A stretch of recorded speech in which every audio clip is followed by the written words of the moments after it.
Tapos ito, lahat maluluwag. Hindi man lang inayos. Yan o. Wala lang. Parang bumili lang sila sa ano. Sa ewan. Sasakyan ng bata, gumigewang daw. Kaya ito, pinaayos sa akin. Mabuti na lang may mga tools dito. Kasi kung hindi, ay nako. Excited pa naman yung mga bata sumakay.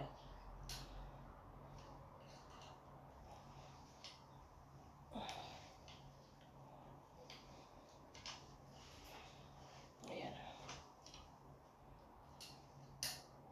Tapos hindi siya nakatight. Yun.